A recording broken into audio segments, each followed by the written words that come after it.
démarche de mieux consommer, j'ai choisi un fournisseur d'électricité alternatif qui s'appelle Mint Energy. C'est un fournisseur d'énergie vert, c'est-à-dire que l'énergie vient de ressources renouvelables.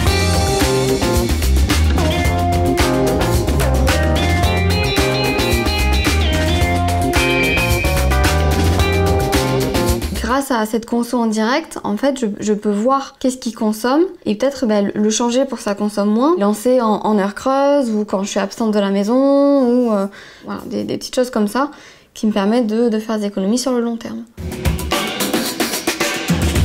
Grâce à cette petite chose qui s'appelle un mousseur et à son quadrillage, cela réduit le débit de votre eau. Donc quand vous faites votre vaisselle avec votre eau chaude, si vous avez un débit qui est plus réduit, ça veut dire que vous consommez moins d'eau chaude. Si vous consommez moins d'eau chaude, vous faites des économies d'énergie. Donc pareil que dans la cuisine, j'ai un pommeau économiseur d'eau où le mousseur il est situé ici, qui en fait permet d'avoir un débit plus contrôlé. On peut économiser de manière très simple l'énergie en changeant les ampoules. Donc les ampoules LED que vous avez comme juste ici, elles consomment en moyenne 80% de moins qu'une ampoule classique ou un halogène. Il vaut mieux éviter les abat-jours sombres et les lumières tamisées parce que vous perdez en luminosité. Et du coup, si vous perdez en luminosité, vous aurez peut-être tendance à allumer une autre lumière. Donc au final, vous n'allez pas forcément faire d'économie. Le choix des plaques, il est assez important dans le sens où si là je pose ma casserole sur ce rond-là, j'ai aucune perte d'énergie puisque le rond va chauffer que pour ma casserole.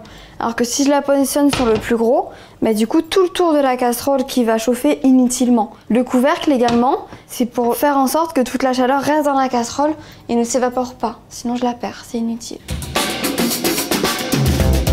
Le frigo, il a toujours un thermostat. Et le thermostat, en fait, il faut qu'il soit bien réglé. S'il est mal réglé, vous allez avoir une facture d'électricité qui va augmenter et vous allez avoir du givre au fond du frigo et ça va congeler vos aliments. Donc là, par exemple, j'ai sorti pour manger ce midi. Et en fait, les aliments, je vous conseille du moment qu'ils sont sortis de vous servir et de les remettre directement au frigo.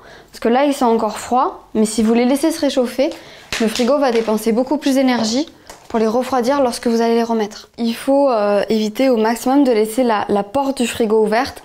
Ça peut paraître évident, mais en fait, plus vous la laissez ouverte, et plus il va y avoir un appel d'air chaud, et donc votre réfrigérateur va utiliser beaucoup plus d'énergie pour tout refroidir.